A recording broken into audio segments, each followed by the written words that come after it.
Hodge on Nodge podcast.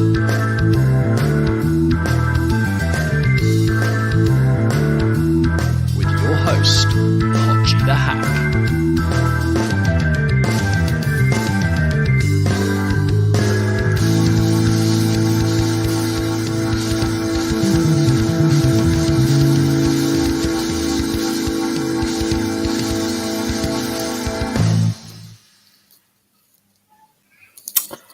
Hello and a very warm welcome back to the Hodge on Nodge podcast for the very first episode of What's the Goss. And it's not just about me, I'm here in my Norwich City top, but joining me is the man himself, Jeremy Goss. A very warm welcome to the Hodge on Nodge podcast, my friend. How are you this evening? Hodge, how are you, sir? Yeah, I'm well, thank you. Thanks for the invite. It's good to see you, all in your yellow and green top for obvious reasons.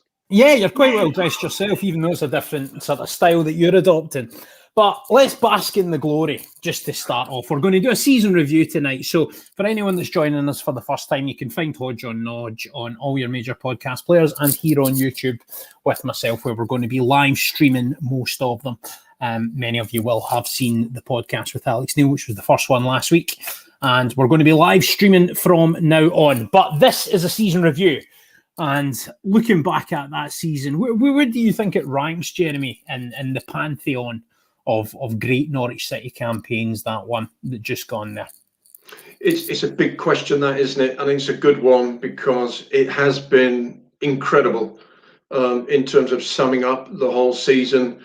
You can think of words like sensational, convincing, emphatic in their victories and their determination to go out and win this league. Just a huge shame the crowds haven't witnessed such glorious football. And I use that word truly because I think, having seen quite a few of the games, they have been playing glorious football. Now, whether it ranks... What makes you say that? Why? Oh, getting a bit of echo there. What makes you say that? Why glorious football? Just the style, the way they play it, the way they pass and move. Ball retention absolutely is everything. 1-2 touch passing, getting it, giving it, moving. And they're going around teams and through teams like they weren't there. And that's why, it's glorious. It's pleasing on the eye. They have an objective to get the ball from the goalkeeper to the other opposition's net. And they do it in style. They do it through the lines. 1-2 touch football, clever play, intelligent play, gifted players. They're scoring goals, and that's why I say glorious. And it does rank up there among some of the very best teams that we've ever seen, I think. Yeah, I'm totally concur with what you're saying there. I think that the difference for me is, as well as the aesthetically pleasing football going forward, it's been built on a really resolute defence this season. I'm just going to rattle off some quick stats, actually, to kick us off. And I should say a very sincere thanks from me to the Hodge on Nodge chief ninja, Ollie Middleton, who will be appearing on the podcast at some point. He has compiled a great list of stats here, so I'm just going to run through some of them quickly. Record-breaking points tally for a Norwich City side across all divisions this season with 97. The fewest goals conceded in a season since 1971-72. That's record equaling 29 wins, the most wins in a second-tier season for Norwich and equaling the most wins in a single season in the club's history. The first English side ever to win 15 away games in second-tier history, although obviously COVID might have had a bit of a factor to do with that. And then the individual player accolades. There's 4 players in the team of the season, and to be honest, there should probably have been more. Ollie Skip and Tim Krul, notable absentees for me, but Max Aarons, Grant Hanley, Teemu Pukki, and the Championship Player of the Season himself, Emi Buendia, were all in there. And the manager of the team in the season was Daniel Farke. So I think to be honest, the Chiefs at the EFL maybe got to the point where they were just thinking, right, we can't give all the awards to sort of Norwich people, but I definitely think Krul was in the running for the best goalkeeper in the league, if not, especially when you look at his prowess saving penalties. And Ollie Skip, I thought, was colossal in that central midfield area Norwich City. And I mean, that's an area you know well, Jeremy. So let's talk about that. Let's talk about the central midfield axis. How have you felt Norwich City have sort of played in that area? But you must have had a keen eye on that this season. Yeah, look, you've just mentioned it there, Ollie Skip. He started off playing really well as a combination with Rupp, and the two of them formed a great defensive partnership in regards to the two shielding up in front of the back to the back centre halves, which is a crucial area of the game today. Even in the Premier League, you'll see these spoilers, defensive midfield players who are closing gaps, stopping spaces, and when they get the ball themselves, they're the first on it to dictate play. And I think both them players done really well. And Kenny McLean found himself unlucky in not being in there earlier on. He's now come to the forefront naturally and played a lot of games along with Skip. And I think the pair of them have been absolutely outstanding. And a lot is to be said of Buendia, Pukki. Naturally, you could even say Max Aarons and Tim Krul and various other players who may capture the limelight more in games. But these two lads, they're never away from my eyesight when they play and when I watch the game, because of their ability. I mean, Skip's an obviously Premier League football player. He's got a great first touch. He's got great vision. He knows how to block and shield and tackle. He knows how to give a simple pass. And although Buendia's picked up awards, for me, Skip has been the man of the season. That is a bold claim. Apologies for any echo we're sort of hearing in the background there. I should say that if anyone wants to get in touch with questions and comments to put to Jeremy and myself, if you care about what I'm saying, then you can do. Now, the way most people approach these season review type things, Jeremy, is they tend to do it in a kind of chronology. But we are quite tight to doing this across a sort of hour spell tonight. So on that basis, I want to break it down position by position. So 4 goalkeepers to talk about in Norwich City's team. Tim Krul's obviously the main man. He's had a brilliant season. He was called the best goalkeeper in the Championship by Daniel Farker. 18 clean sheets, and from January the 2nd to April the 16th, he conceded just 5 goals in 18 games. So, well, the question for me is, how on earth was Asmir Begovic ahead of him in team of the season when you consider that? Yeah, well, that remains to be seen. That's another argument, another question for something else, somewhere else. But I think to sing his praises for a good several seasons or 3, he's been like the dad of the team. When you meet him, when you speak to him, he has an air of authority. He's in control. Like all goalkeepers, they boss that 6-yard box and that 18-yard box. And if you're in it, he's in charge and he dictates very, very well. I managed to watch one of the games. Very lucky to be at Carrow Road at all, but one of the games I watched was in the Barclay on my own. Can you believe? Stood there doing something else for someone else, commentating at the time, and corners against, he showed his authority as that father figure I've just described, shouting and screaming at players to get in spaces and stand in areas where it's dangerous. Now, Norwich play with that zone defence, and they don't man mark, they just fill the area with bodies. Even Pukki's back there, and that's been a feature of their defensive play this season as well. But he's in charge and he dictates. His experience is second to none anyway, and you expect it. But I often ask myself, how many times has he been really tested this season? Such is the good form, shall we say, of the back centre halves and the full backs, the wide guys and the 2 holding midfield. Defensively, they've been so sound and solid. He's probably had less to do this season than he's ever done. That's a different challenge for goalkeepers, isn't it? For goalkeepers, a lot of the challenge comes sometimes with the concentration side if you're in a successful team. And Tim Krul's obviously got that bit that he can concentrate and he doesn't lose his concentration even if the players in front of him are playing quite well. Yeah. But do you think it bodes well for next season that we've got a sort of steady pair of hands there and also more of a defensive structure that looks like will be a lot less open heading into the Premier League campaign, as opposed to the last time when we went up playing champagne football all the time, but you could score quite easily against us?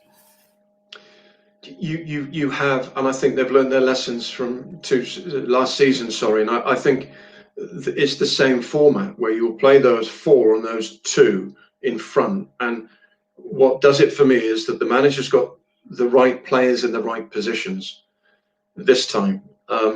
You can argue the left back position, but certainly Max, Ben Gibson, Hanley, and let's say Sorensen, for example, have been brilliant, and they've improved no end since the Premier League performances last season. But what's bettered them are the 2 holding midfield players.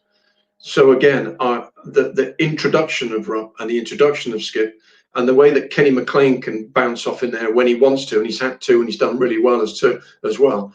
That's defensively proven stronger than what it was last season, I believe, which has made things a lot easier in regards to Tim Krul at the back, shot stopping, catching things from corners and set pieces, which has been his only real pressurized situation, really, is set pieces, because the back 4/6 are doing such a good job.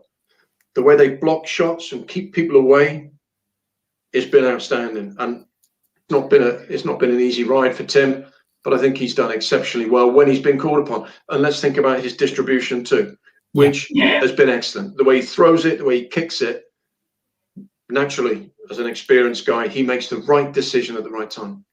And I think that's very important for Norwich City moving forward, isn't it? It's going to be important to watch in the new Premier League campaign if that distribution, because you can't waste possession as easily, and we do dominate possession in Championship games, but in the Premier League, the challenge is going to be trying to make sure that we keep possession when we've got it. And Tim Krul's distribution is going to be a massive part of that. So I think that's a really interesting point to bring up. The one other aspect of the goalkeeping, Michael McGovern signed a new contract recently. I think that's for his sort of influence around the place. And obviously he's a very reliable backup, a good professional. But the other thing with Norwich City is the quality of young goalkeepers we've got. So Archie Mayer has had a very good campaign out at Kings Lynn. And then Daniel Barden stepped in at a crucial time in the season. That kid came in and he did really, really well. Learned his trade on loan at Berrytown in the non-league and made some fantastic saves, particularly in that game against Coventry in the FA Cup. That's all rewarded with a new contract until 2024, which for me is very good value for. But when it comes to Barden, I mean, and Mayer as well, how high are your hopes for Norwich City's conveyor belt of young goalkeepers? It is, as they've always been true to their word when they say they produce the best goalkeepers, going way back in my time with Chris Woods in the 80s.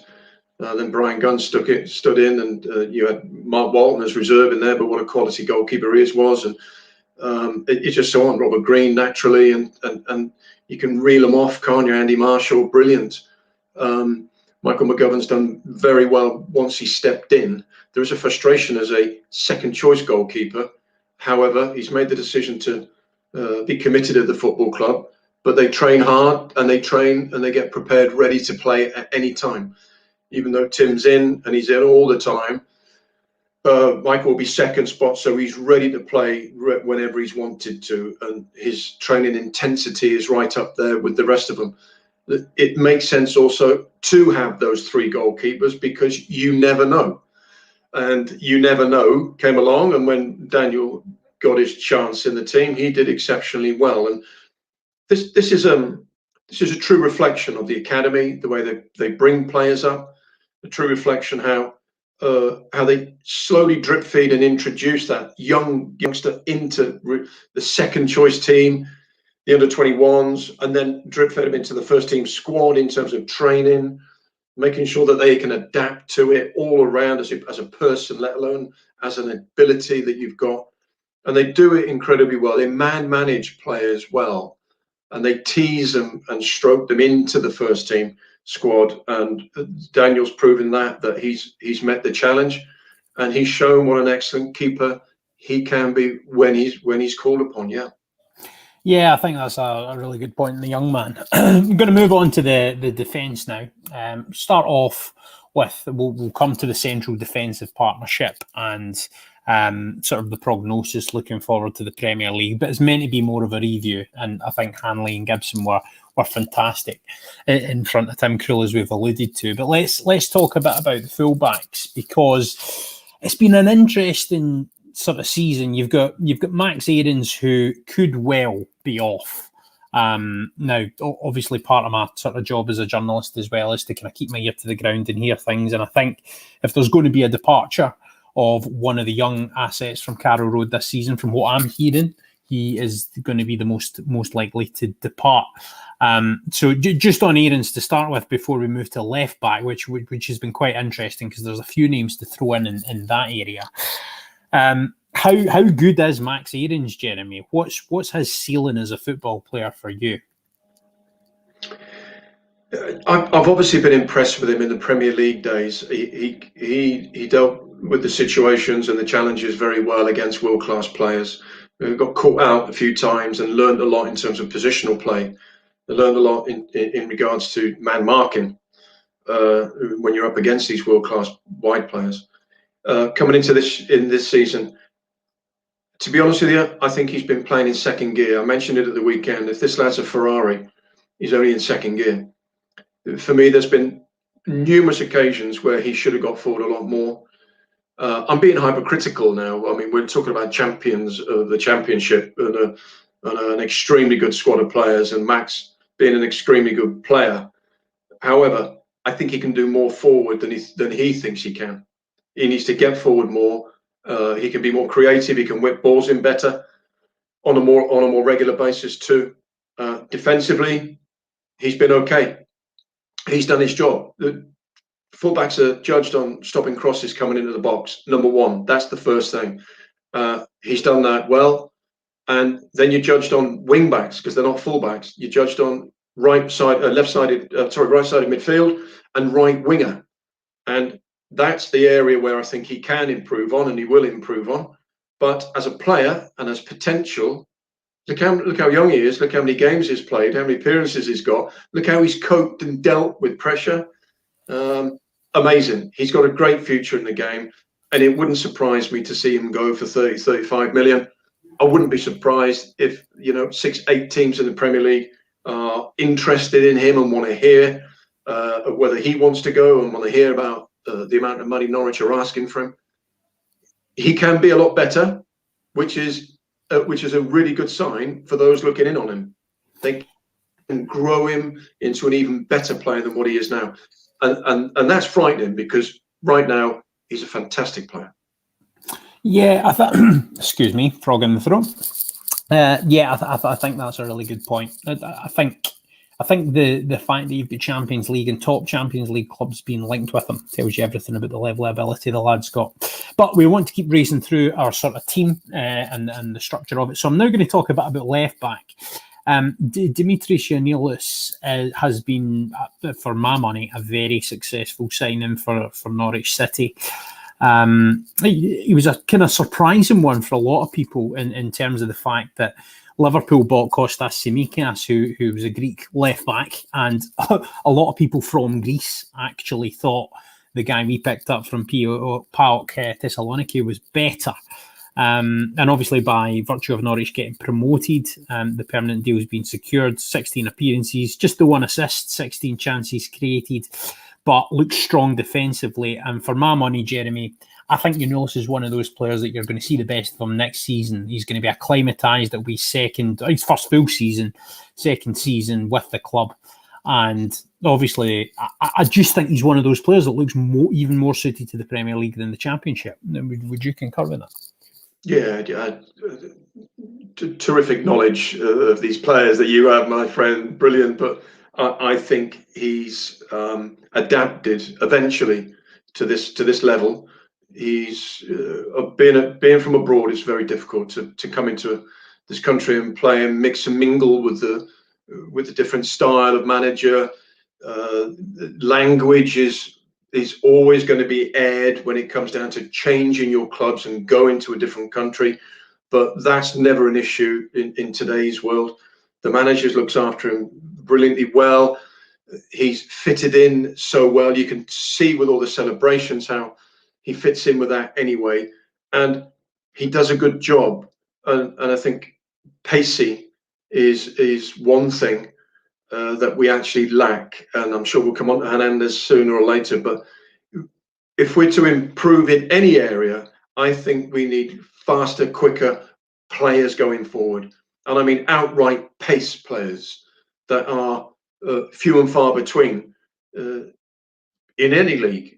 Anybody in the Premier League look at these type of players, and they're sought after. And I think he can give you that. I think he gives you that, and I think he gives you it well.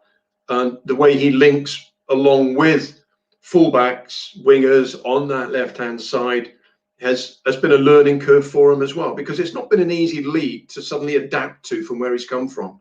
It's been difficult in many senses, and he's taken his time, and he hasn't had that long period of games in there. But I think he's done well once he's been in. He showed in flashes what a good player he can be. And I'm actually backing your statement to say that he's probably going to be better in the Premier League against better players, where it's more intense, when there's a full house, when there's more pressure. Maybe we're going to see even more from him. Do you find a lot of players lift their game when they get to that level? I should say as well, I may have heard a difference in the sound quality from my microphone very quickly, because someone's helpfully pointed that out in the comment section. So thanks for that to the Norwich Talk boys. If you can hear me a bit better, then thanks for lasting the first 20 minutes of the podcast with my audio not being bang on troops. But yeah, I think Yanulis, I'm glad you agree with me. I think he's going to be a really good player. I also want to shout out, and just in terms of the left back, Xavi Quintilla got a couple of goals, really nice free kick, and seemed to be really shining towards the end of the season there, but just never really fitted with Norwich for me. I just felt he was quite often playing high crosses to the back post, and our number 9's Teemu Pukki. That's not the kind of service he thrives on. And it was a lesson that he didn't seem to learn quick enough. But I do want to give a big shout out to the guy that on another channel I called my most underrated player this season, in Jacob Lungi Sorensen. Now, this is a guy, before he arrived at Norwich City, was a central midfielder, had never played a minute of football in his professional career at left back, and he stood in and did absolutely brilliant in the time that he played the position. I can only remember one game in particular where he really struggled, and that's what you've got to do in a title-winning campaign. It's not going to be all attacking football and great sort of performances and all of that different type of stuff. It's sometimes going to just take getting through those periods. And there was that injury crisis that Norwich had. And during that injury crisis, players were asked to step up and do jobs quite often that weren't natural to them. Jacob Lungi Sorensen did that better than anyone for me. Again, I echo your sentiments. Absolutely. I think he's been a wonderful player. I love watching him. I think he's been excellent. He's adapted to that position so well. When I first saw him at left back, I thought he might be out of water, but he wasn't. He was swimming nicely, and he fitted in with the two centre halves. He worked alongside them well.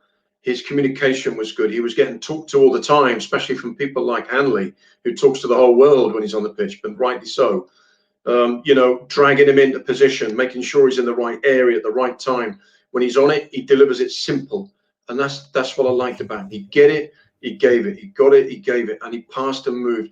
And then the most important thing, as I've mentioned before, defensively, he got touch tight. You'll hear that all the time on the pitch. Get touch tight to the guy who's on the ball.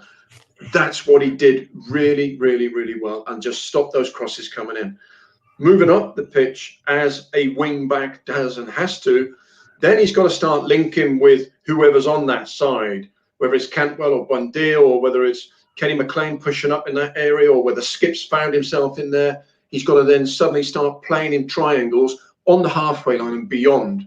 And he didn't quite get it going forward enough for me. Maybe my accusation for the same thing with Max Aarons, in getting in that final third and delivering well with quality, or picking out strikers' feet and getting it in the feet earlier on. But as a stand-up defender who got close, won tackles, closed, did incredibly well. I like him. I liked him a lot, and I think he worked well.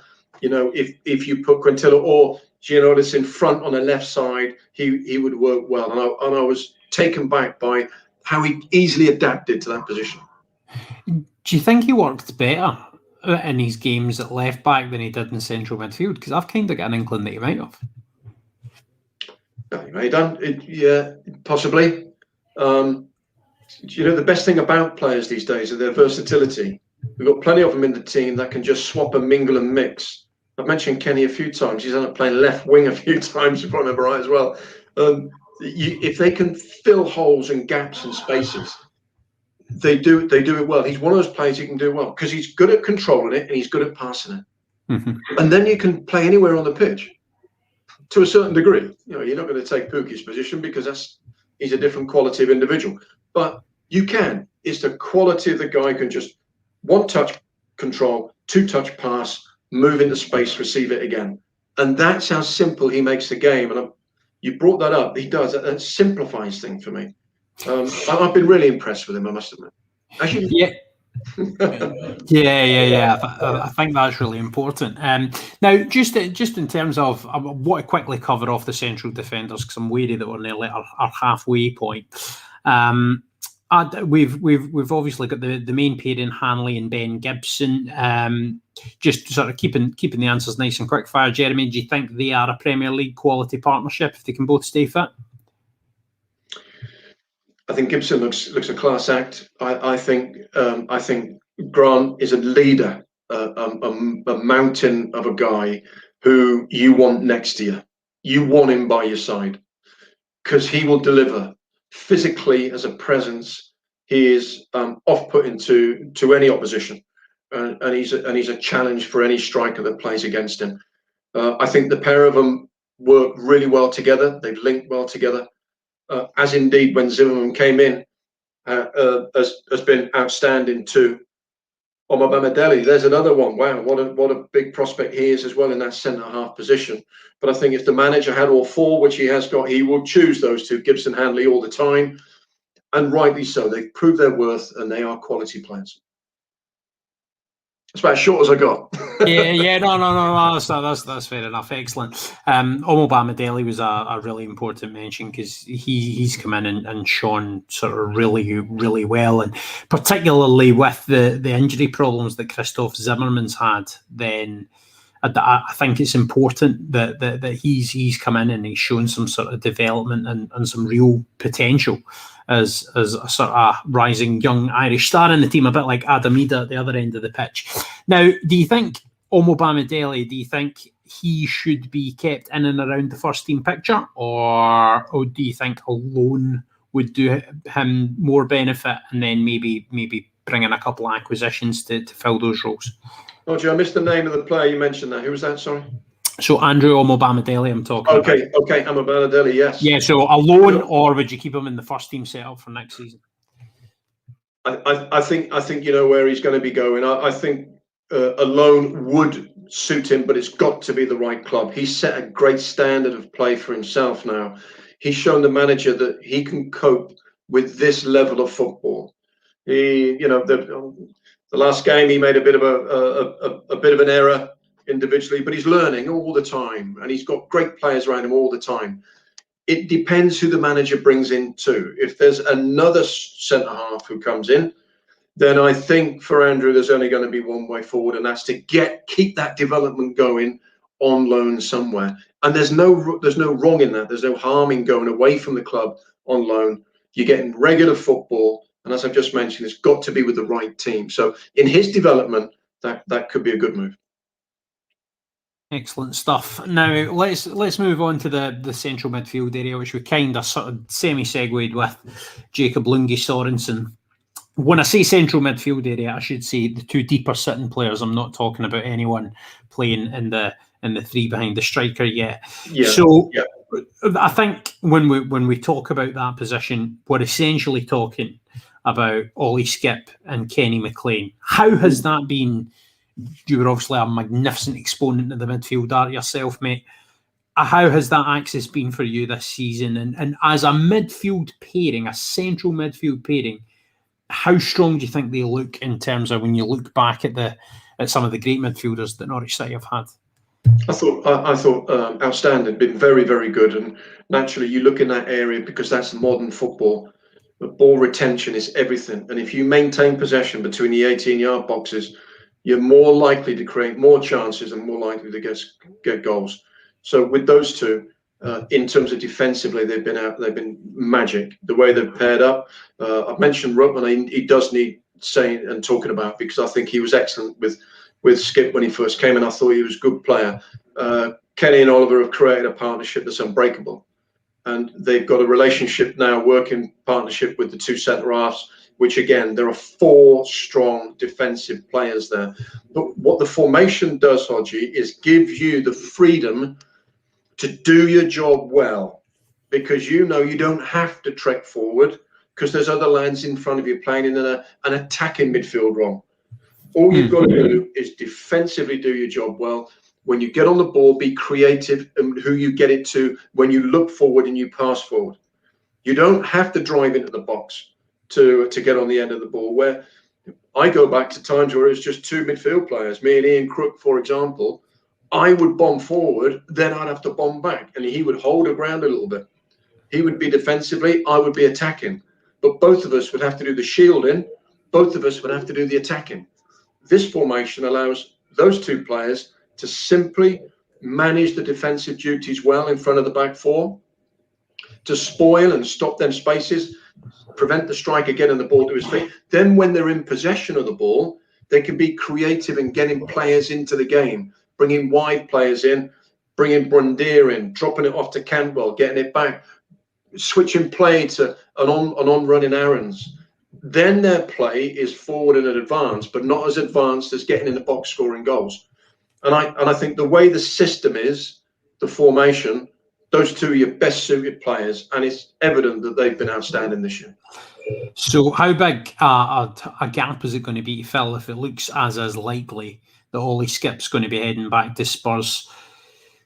I mean, how are Norwich City, with the budget and the constraints that we are working under as a football club, financially and every other which way, how are we going to manage to replace him? Because he's a player that, as you say, was your man of the year. Like, how can we even approach the task of replacing him? Because I don't think you can do it with one player. I think you're going to have to buy a couple of players to really fill that gap. Filling that gap's going to be awkward if he has to go back, but fill it we will. We've done it in the past. Mal Lewis suddenly disappears from the football club and furthers his career in the Premier League. We filled it very well.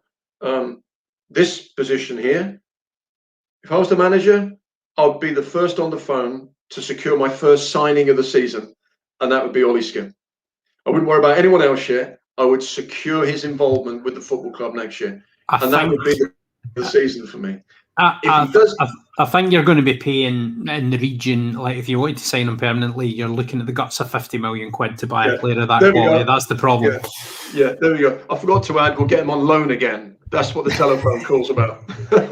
Well, hopefully that relationship's going to be good with Stuart Webber and with Spurs and with all of these other big clubs, because we've proven ourselves as a good club for these young players and bringing them on and developing them and helping their game. And that's another really positive thing for Norwich City, to be seen as a club that can do that, isn't it?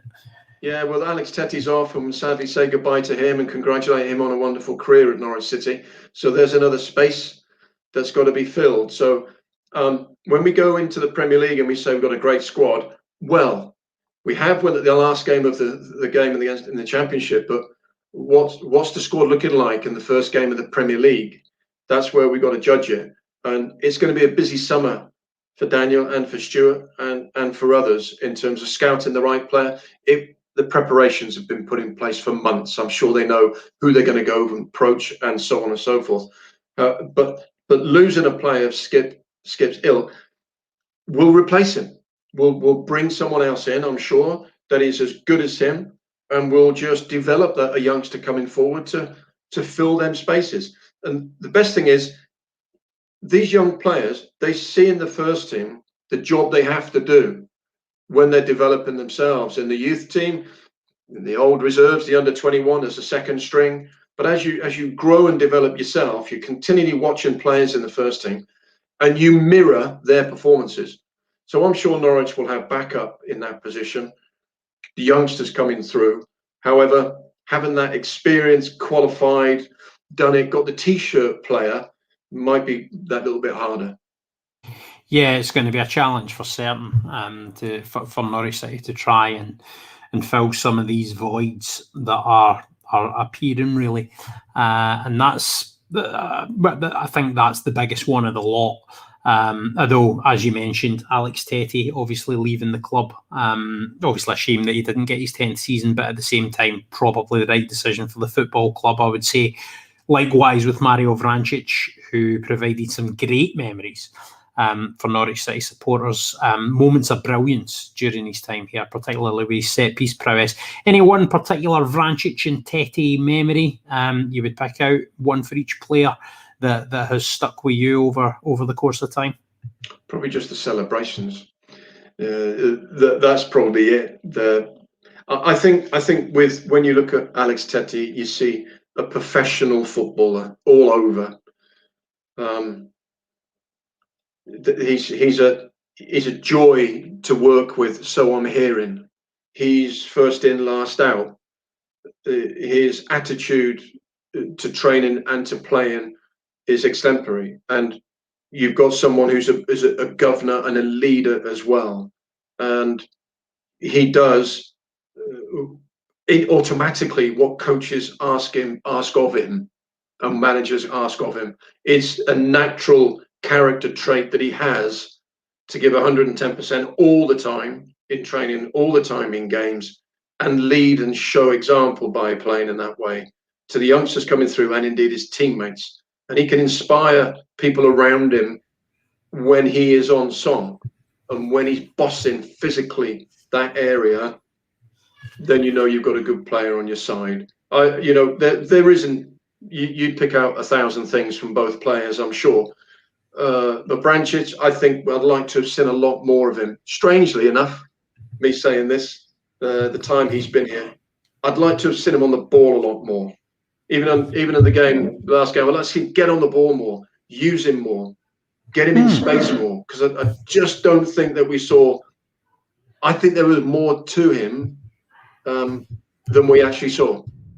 That's what I'm trying to say in regards to get the ball to his feet, let him turn more, let him drop off more, let him attack players more, let him drive into the box more. And we didn't really see a great deal of that. I didn't towards the end. And that's a shame because I think the guy's a gifted footballer, that's for sure. But the thing is, what I'm wondering is, was that more down to the other players, or was that more down to him maybe not just taking that ownership on himself? Yeah, a bit of both really, isn't it? Because if you compare him to someone like a Buendia, he's a dictator. Give me the ball, give me the ball, give me the ball. And he's such a natural gifted player, and he's so much on song recently that the players get it and look for him. And that does happen in a game. You could be stood in space yourself, but they want Emmy on the ball rather than you. And they get it and give it to him. Get it, give it to him. Get it, give it to him. And Pukki's the same sort of guy where you're in advanced positions. Get it, give it to the guys who can create the magic and score goals. Now, he may have been in the spaces of those players while he's been playing. He's had to drag himself out away from their space because they do play tight. When they're dominating possession, Norwich play very, very tight. And there's a lot of movement. And I bring Cantwell and Buendia and Pukki into all of this, where they're in each other's space a lot. And you're right what you're saying. Vrancic could have been one of those guys he just needs to, he does the right thing and gets out of the way of space, but then the opportunity's gone for him to get it. But look, don't get me wrong. He's proved his worth. He's been an exceptional player, crowd favourite, been well loved here. And we do wish him all the very best, don't we? Yeah, absolutely. That free kick against Sheffield Wednesday lives right up there in my favourite Norwich City memories of my time, albeit a much shorter tenure as a supporter. You will have seen me having spoken a bit about that, the story of becoming a Norwich fan. I was on the Norwich Talk podcast last week, and I spoke all about that and about speaking to Alex Neil. The Alex Neil interview, of course, can be found on my YouTube channel and on Hodge on Nodge, which is now available on all the podcast platforms. I think we've covered the sort of central, the kind of main central area for the most part. And Vrancic is kind of then thinking slightly further up the pitch. Now, I think the one jersey that's kind of changed around a bit for Norwich City and the three behind the striker, because it's been mainly Buendia right and Cantwell left as the number 10. And most recently, that's been Kieran Dowell that's been in there. And it's probably only injury that's prevented him from doing that a bit more. So the question I would put to you then is, do you think Kieran Dowell can potentially be an impactful player in that number 10 role in Premier League games, let alone Championship games? Yeah, he could be.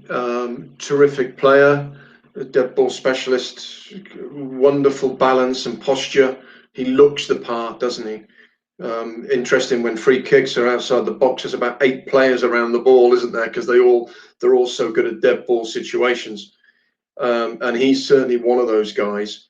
I would like to see him. I would like to see him elsewhere. A bit of a throw in the air argument from me to say that the more you get Buendia on the ball, the better it is, and the more you get him in areas of space, the better. And that's just off as number 10. I wouldn't play him anywhere wider positions. I would stick him centrally all the time. So when he's on it, he's in a position to hurt the defenders. He's closer to the 18-yard box. He's more central, and that's where I would stick him. And Dowell could do that job, absolutely. Whether we know we can do that job at a higher level remains to be seen. But it is a question mark, isn't it, of who sits off Pukki? Who sits off him? So is this an area of the team where you would maybe look to recruit in the summer, then get another number 10 that can really impact the team? And then just more generally, Jeremy, which areas would you be targeting for recruitment this summer? I think that number 10 has been had by and played by many players.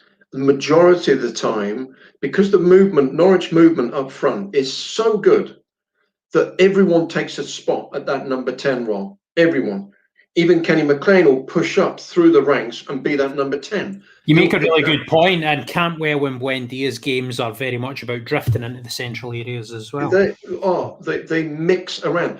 And I argue they're getting into Pukki space too often, too much, because they're running all the time. Energetic, enthusiastic players, and they'll just run and move, and fantastic to watch. But sometimes I look at it and go, the lad on the ball, whoever's on the ball in that halfway line, he can't get it to Pukki, and people are in places, in spaces, and it's too tight and congested. Hence, they go back to the centre half, or they go out wide to a fullback area.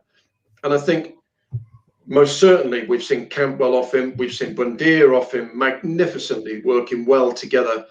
They are on the same wavelength all the time, Pukki and Buendia, but they take their turn in that little role off Pukki in that number 10 role. Well, look, can Kenny push up a bit? Can other players drop back there? And they've all done that. Kenny's played the 10, and when Kenny's come in and played the 10, he's been really good this season. I think like the times that he's played that role, for the most part. In fact, some of the best number 10 performances I've seen this season have actually been from Kenny McLean. But Dowell, 4 goals in the last 6 starts, that obviously bodes well from a confidence factor. Just bringing it on to Buendia and Cantwell as well, Jeremy. I mean, these, to me, are 2 Premier League players now. Todd especially, his game has developed immensely in the last 18 months. He's found consistency, because it's very easy to be consistent when you're a player playing in different areas of the pitch, maybe a bit further back. It's easy to look quite consistent as a defender if you just go about your work assertively and well. As an attacking player and a creative attacking player, managing to achieve consistency where you can impact games at the front end of the pitch often is a big ask, and especially for a young lad. And Todd Cantwell in the last 12 to 18 months has found that. What's the answer to doing that for these young players? What is it you think happens that just gets them that wee spot, that wee bit of magic that they need to start delivering on a consistent basis like he has? Confidence and self-belief. And he's got it in abundance. He's got a stack load of it. He bust into the Premier League scene very early on, and it was a big surprise for the fans, I think. But he coped well, adapted well. He was very good in tight situations, close control, left foot, right foot, good balance, keeping the ball, getting out of tricky situations, driving forward. But for me, I mean, the number one criteria for any player playing for Norwich is passion, enthusiasm, commitment, desire, those strong words that you need even before walking through the gates of the Lotus Training Centre to get you in any squad, let alone team. He has that. He has an enthusiasm, which is an obsessiveness to want to play and get the ball. Give me the ball. I've just mentioned he's getting in people's way sometimes. It's because he desperately wants the ball. He wants the ball all over the pitch. He starts off on the left-hand side of a three in midfield, of an attacking midfield, end up right wing, and he's still on the ball. And he's playing triangles with Max Aarons. He should be on the left. He's not. He's over on the right. Then he's in the middle playing number 10. Then he's back defending on the edge of the box. Brilliant. I love that in a young player. His confidence and self-belief, and of course, his ability is shining bright at the minute. My argument is he overcomplicates the game for himself. He does things he wants to do too much and create too much magic. There are a little step over in the box and drive in and go for it. There are times you just drop it off to another player to do that. Suck players in, draw players out, and just one touch pass off to another player. He doesn't need to be that Buendia kind of player all the time because he does a good enough job in creating space for himself and causing problems for the opposition. What is it about Daniel Farke's management style that allows these flamboyant technicians to shine so well? Like, do you think it's a sort of man management sort of thing that he gives them a bit of freedom, a bit of confidence, or do you think it's the tactical setup? Do you think it's a combination of those things? Yeah, I think it's the team around him. I think it's his backup team, his support system. That's for every player. And I go down to the individuals at the football club who have changed this football club. Another discussion, another time. But it's the way you speak to people, it's how you speak to them, what mannerisms, what body posture have you got. You're not being sarky and arrogant, but you're being productive and organised, and you're going to be creative for him. You're asking him to go and express himself and enjoy the game because you're a youngster. The other thing about the young players, it's not their problem.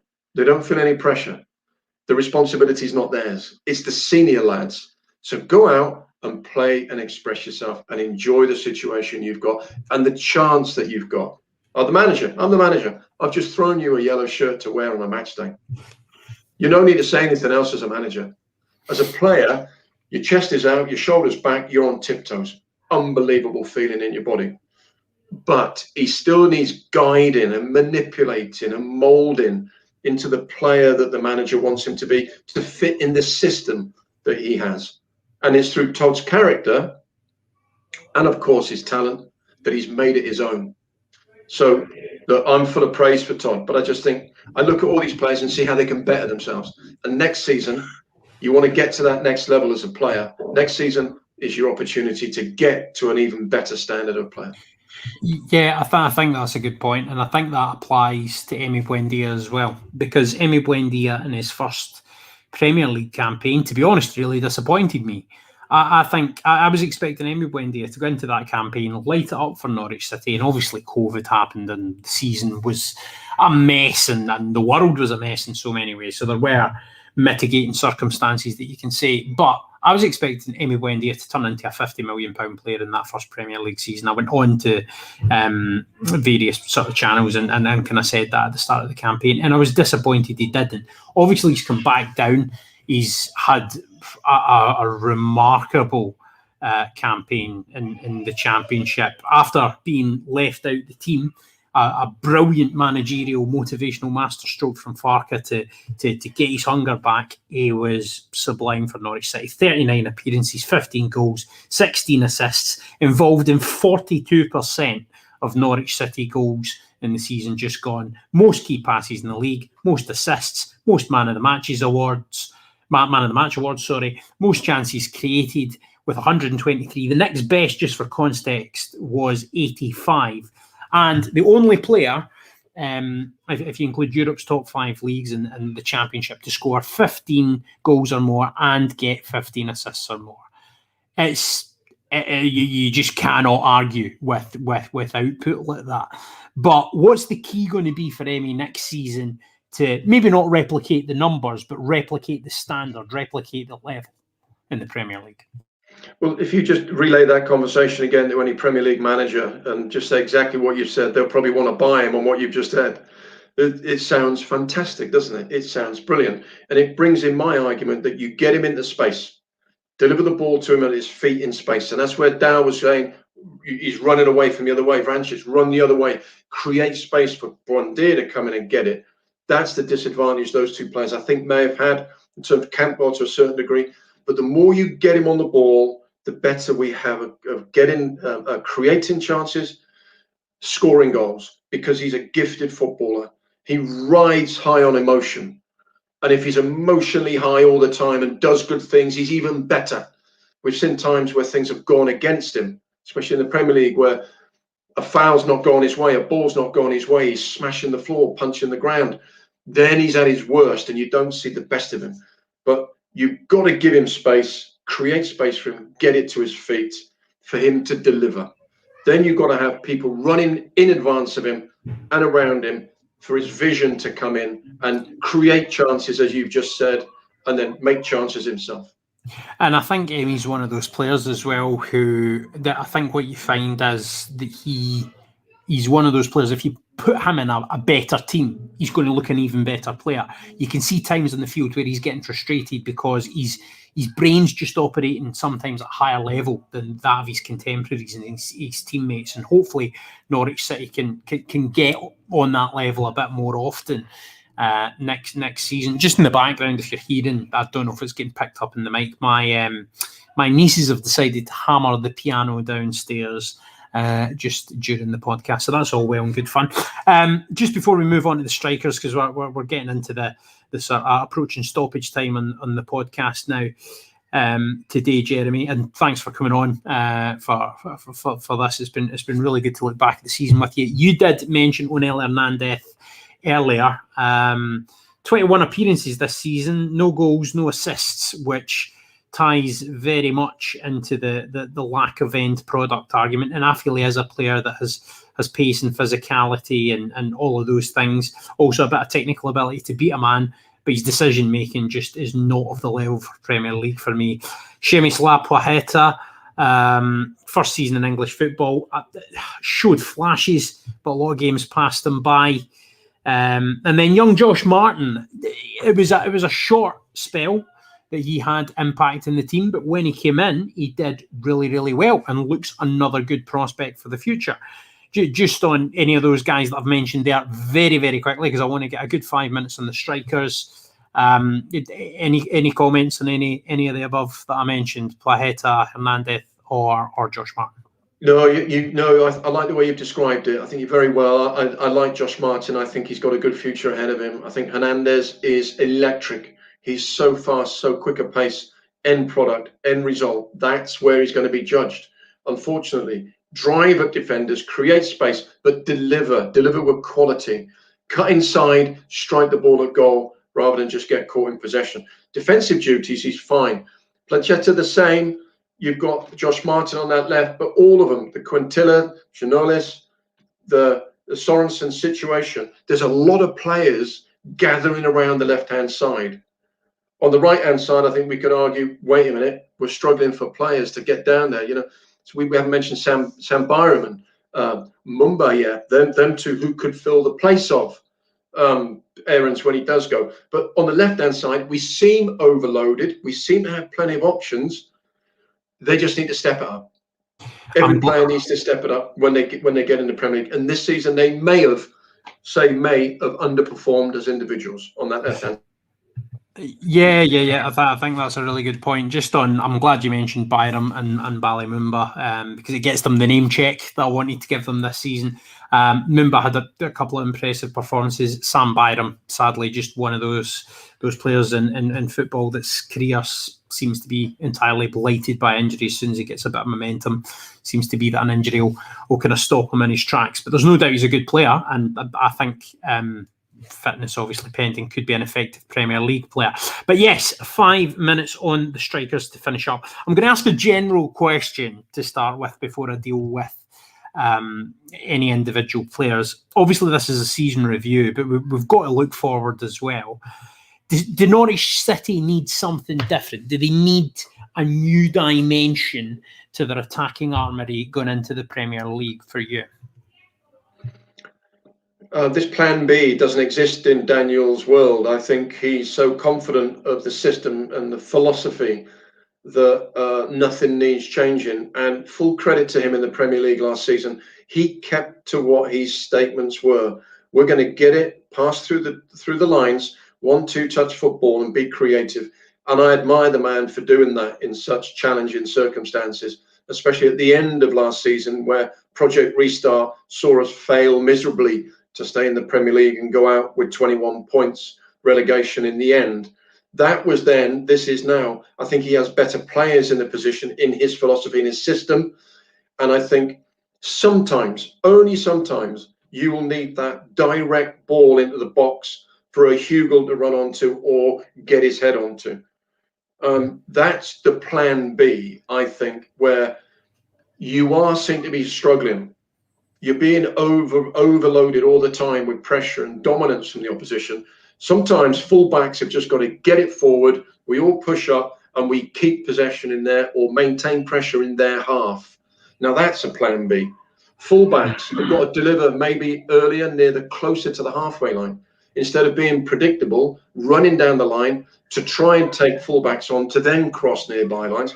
Can we cross deeper? That's a plan B. Can we play 2 up front? That's a plan B. You know, I'm sure he's so knowledgeable. He's got loads of options. But at the moment, he's going to ride high in the Premier League with this system he's got. He's going to attack it first game, like he did Liverpool last season. First game at Anfield, he'll play between the lines and keep playing nice, attractive ball possession football. And like I said, full credit to him for doing that. Yeah, I wholeheartedly agree in terms of that. Teemu Pukki, another amazing season at the level, reaching 50 goals in his 100th appearance. It's a memory that sticks with me. 26 goals overall in 41 games. Fastest player to 50 championship goals this century. 84 goals and assists combined in 126 games. And now the 10th highest scorer in what seems like a really short period of time in Norwich City history. Where does he rank in terms of, well, let's not just say Norwich City strikers overall, but strikers who have ploughed a lone furrow up front? Can you think of anyone that's done that better for Norwich City off the top of your head? No, I can't. I remember when Kevin Drinkle used to score for fun. I remember Robert Fleck making so much intelligent runs off the back four around off the shoulder of defenders brilliantly well. Then he would come into a number 10, turn and run at people and be clever in that way and score great goals. And we all remember him as a fan's favourite too. Chris Sutton, totally opposite, as a tall striker who used his aerial power and again intelligence to be in the right place at the right time. This guy has got brilliant movement. I mention it every game when I see him play. His vision, his awareness of where the defender is. He'll catch the fullback, centre half, looking at the ball, and he'll peel off him only a couple of yards, and he'll make his run accordingly for Buendia or midfield player to just pass that ball in between the lines. And he's off his defender, and he's into space running onto the ball. He then will show up and he'll hold it up and knock it simple. But his ability to score goals is there to be seen. And again, I'm chucking in another argument. He could have scored even more goals. He would look back and maybe be self-critical and say, I should have scored, well, I could have even got 30 goals. Look at the ones I missed, one-on-one with the keeper. The chances I've had, mishit it, gone round the post, over the bar. Again, I'm being mega critical on an unbelievable player. But it's setting standards.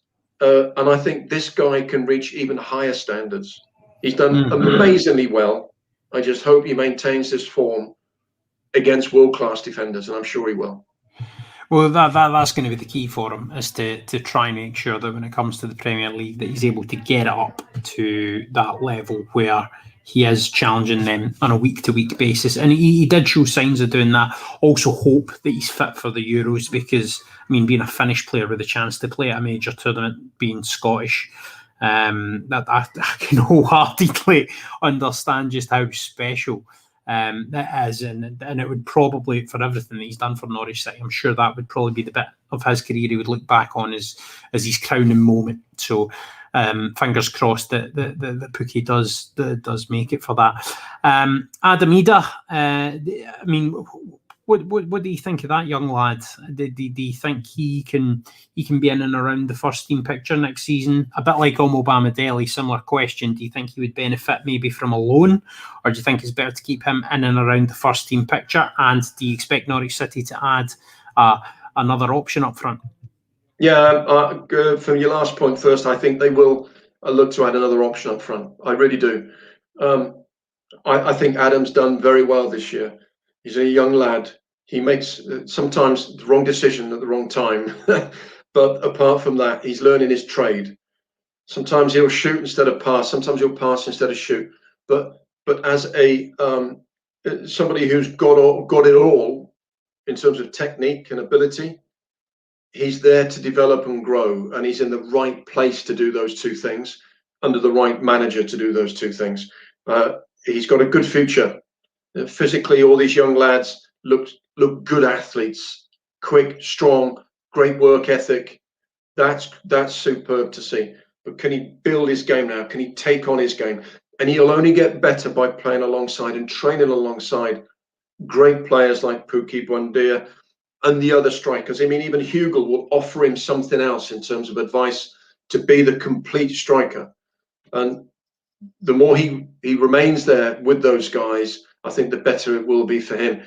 I think the manager may be a bit reluctant to let someone like him go, given the impact he's made on loan, that is.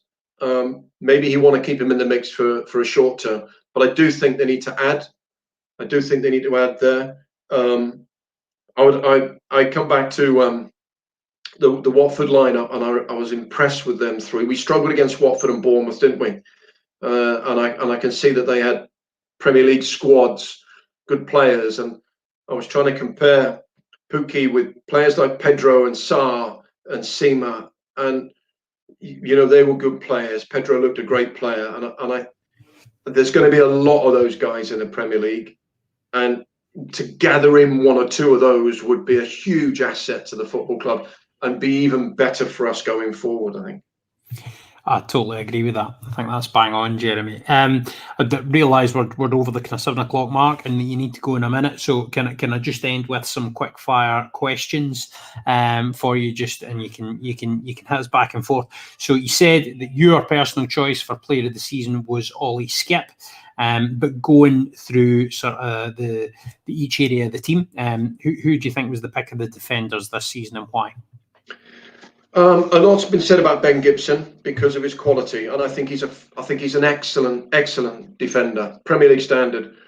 But for this season, Grant has been a man mountain, a leader, a governor, a dictator, a stopper, and a motivator. How about that? There you go. There's some great words for him. I hope he's listening in. Me too. And by the way, hopefully he brings some of that for Scotland in the summer. That's what I'm certainly hoping. In terms of the midfield area, you mentioned Ollie Skip, but the three behind the striker, it's got to be Buendia, really, doesn't it? Yes, it is. Yeah, I think he's done a shade more than the others. I really do think so. Cantwell has been impressive. We didn't even mention Steepman coming in, but look, when you look at the front line, the productive creators, goal scorers, magicians, then you look no further than Buendia. I think he's been exceptional. It's the best football I think I've seen him play, and he rightly so should be up there with all the credits. Yep, totally agree. Not even going to ask you about Pukki because he's a clear pick for the leading attacker. Unsung hero for Norwich City this season. Who would you say that was? Oh, wow, there you go, an unsung hero. That is something really, really cool to say. I think Kenny very rarely gets a mention, but his work rate is brilliant. He gets involved in the nasty, gritty, unnoticed stuff.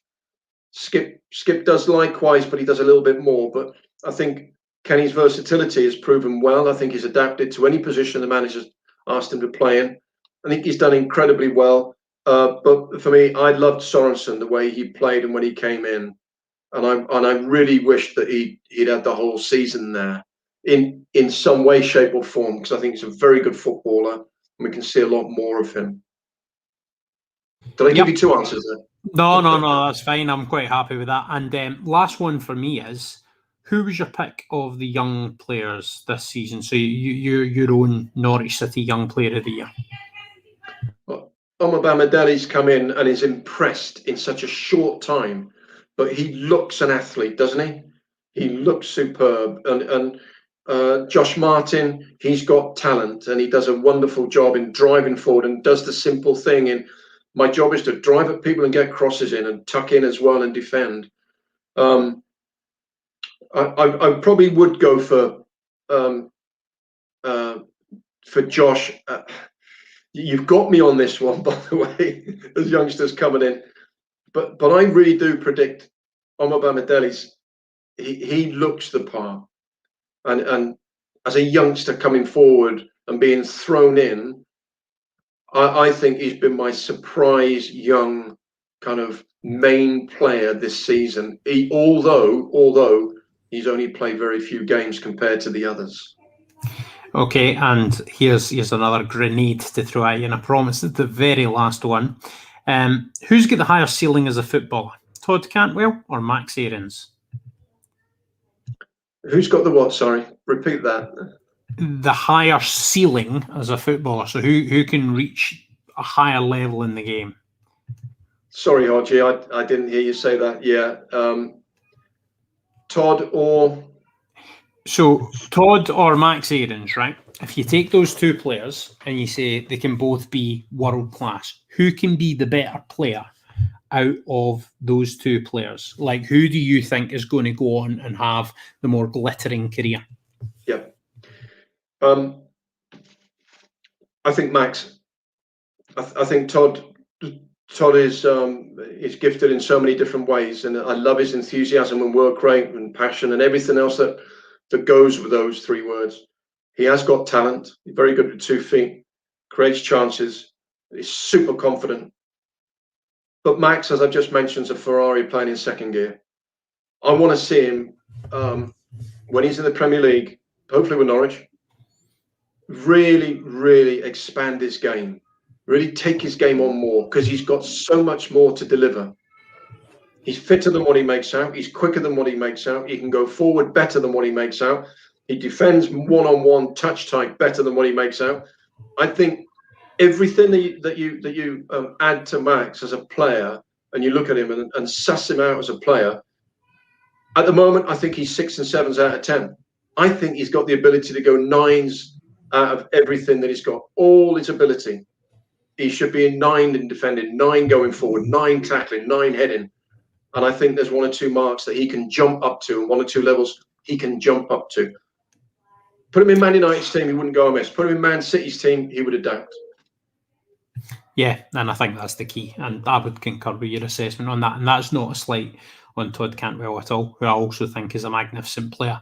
But I think Max Aarons, I agree with you. I think he's got the ability to go right to the top of the game, to an even higher level than Ben Godfrey, who I think is an all-round excellent central defender, although ironically Norwich City are a better team defensively without Ben Godfrey in there.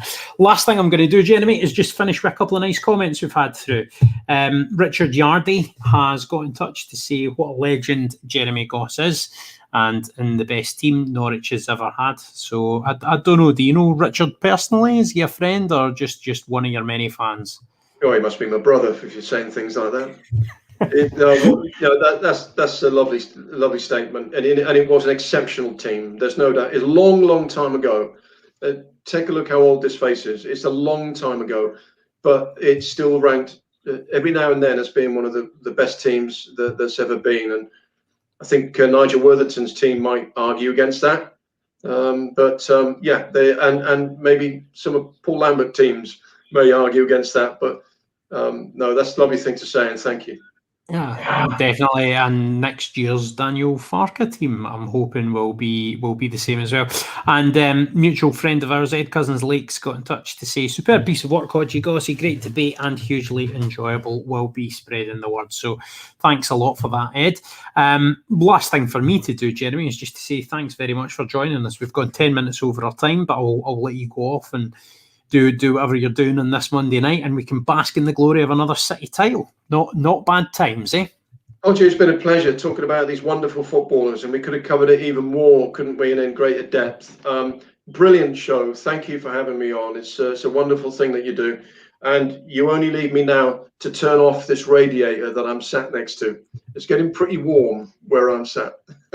Well, it's always, I'm sure, going to be red hot in the vicinity of you, especially if there's a football sitting near around. And I suppose I might as well do this because I was very kind. Ed, who just got in touch there, was very kindly sent me a copy of this, which I am looking forward to reading in the coming week, and it is available on the Amazon bookstore. I've put it up a couple of times. We plug for Ed, who obviously helped you write the book. Is there one story you would tell me to look out for particular in there, or maybe a couple that you think might make my hairs curl a wee bit? There's too many. We need another show just on the book. Yeah, look out for the Martin O'Neill situation. I didn't quite see eye to eye with Martin O'Neill.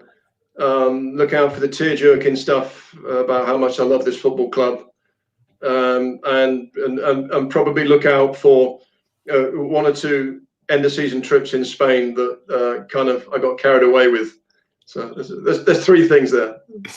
We've all got carried away in trips to Spain. Anyone that comes from my neck of the woods will tell you many a story of me on lads' Spanish holidays. But I'm in my 30s now, Jeremy. I think my days of sort of laddish misdemeanours are hopefully behind me. So all that remains for me to do is to thank you very much for coming on tonight.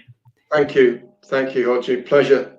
Excellent. Man. I will let you go, Jeremy, and let you pop off. And I will just finish up by saying thanks to everyone for watching Hodge on Nodge. I'm going to be honest with y'all, that this is very much the sort of new thing, me doing these podcasts. I'm still learning my way around the software.